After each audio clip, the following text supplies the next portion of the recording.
Presiden menyebut kenaikan sembako telah membuat angka inflasi tanah air kembali naik. Presiden Jokowi mengungkapkan inflasi Indonesia kini berada di level yang tinggi yakni 5,51%. Kondisi ini terjadi akibat lonjakan harga bahan pokok seperti cabai hingga tomat yang masih terjadi di negara ini.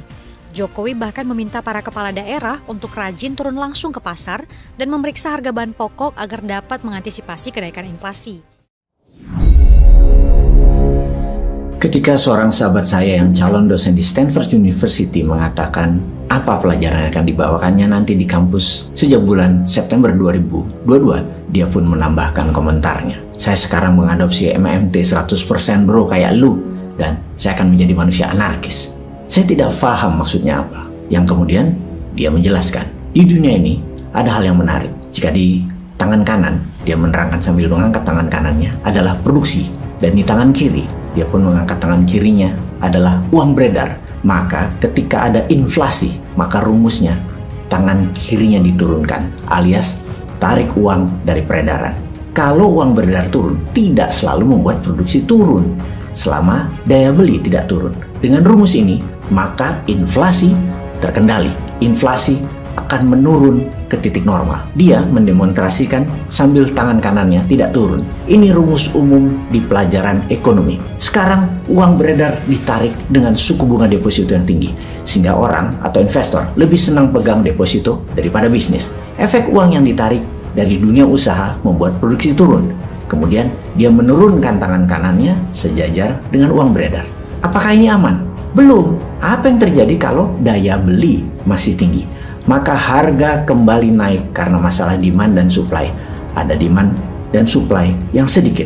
Dan itu pun masih dikategorikan inflasi. Harga naik. Kemudian dia mengatakan yang bahaya adalah kalau daya beli turun karena uang beredar turun. Dia pun mengatakan, angkat tangan kanan lu bro. Nah, tangan kanan lu adalah daya beli.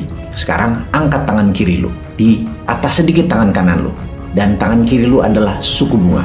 Jadi sekarang posisi kita adalah uang beredar turun, suku bunga bank tinggi, produksi turun, dan daya beli turun. Ini posisi di banyak negara loh ya, termasuk Amerika dan Tiongkok. Apalagi Indonesia yang daya belinya menurun terus. Sambil dia mengatakan turunkan deh tangan kanan lo. Nah, itu posisi kita sekarang sambil dia menurunkan tangan kirinya lebih rendah lagi alias uang beredar rendah, dan juga tangan kanannya merendah lagi alias produksinya rendah. Oke, kita balik sekarang ke posisi dunia dirata-ratakan. Saya dan dia pun kembali dalam posisi semula. Uang beredar turun, suku bunga bank naik, produksi turun, daya beli turun, suku bunga dolar tentunya. Sekarang kita bicara growth atau pertumbuhan. Pertumbuhan ekonomi lebih melihat jumlah barang yang dihasilkan seperti ekspor lebih tinggi daripada impor misalnya. Kalau inflasi rendah, maka pertumbuhan pasti baik. Kalau inflasi tinggi, tidak selalu pertumbuhan buruk. Bisa baik juga. Kecuali hyperinflasi, pasti tidak ada pertumbuhan. Dan saat ini ada anomali baru, jarang terjadi di masa lalu, alias 100 tahun dunia modern ekonomi, yaitu terjadi di mana suku bunga tinggi tetapi inflasi tinggi. Uang beredar coba dikurangi dengan drastis, serta pertumbuhan ekonomi negatif terjadi di Amerika dan terjadi di dunia. Kesimpulan, daya beli rendah di mana-mana di dunia ini. Terjadi penurunan demand. Namun ada hal yang kita jadi teringat adalah jumlah uang beredar di seluruh dunia beserta hutang dan bond ternyata senilai 120 triliun dolar, di mana kekayaan dunia atau world wealth atau GDP dunia ada di angka 100 triliun, alias ada kelebihan 20 triliun dolar yang tanpa underlying. Dan ini baru pertama kali di dunia terjadi jumlah yang kelewat besar, yang menakutkan. Jarak antara uang beredar dengan GDP dunia. Kita lompat sebentar. 100 triliun dolar GDP dunia, di mana negara G20 seperti Amerika 25 triliun dolar, Tiongkok 20 triliun dolar, Jepang 4,9 triliun dolar, Jerman 4,3 triliun dolar, Inggris 3,4 triliun dolar, Perancis 2,8 triliun dolar, Italia 2,1 triliun dolar, Rusia 1,8 triliun, Indonesia nomor 15 atau 16 kira-kira 1,1 triliun dolar. Total negara G20 itu menguasai sekitar 73% GDP dunia. Dan ditemukan fakta bahwa ternyata bond dan uang beredar nilainya 120 triliun dolar.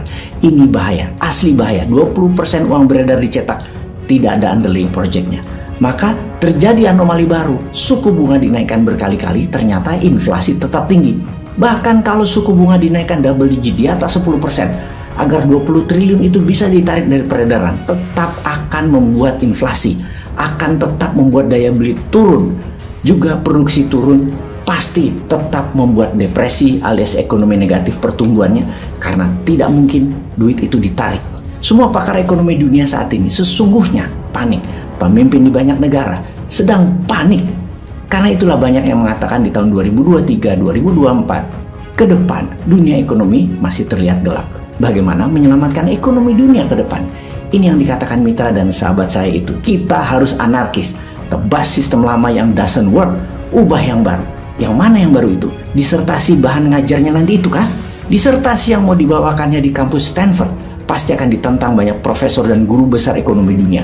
Bahkan pencinta John Maynard Keynes yang pasti menghujat, termasuk sahabatnya Larry Summers, sahabatnya sendiri, seorang ekonom senior dunia, mantan Menteri Keuangan Amerika di zaman Obama, pasti berang. Juga seorang Nobel laureate Paul Krugman yang sering menjadi penasihat Datuk Mahathir Mohamad pasti akan menentangnya. Namun dia, sahabat kita ini, sudah cukup pede. Dia sudah dapat stempel dari Universitas Stanford dan sudah sangat siap perang secara mental. Saya pun bertanya, kita kan post Keynesian, terus gimana ilmu barunya?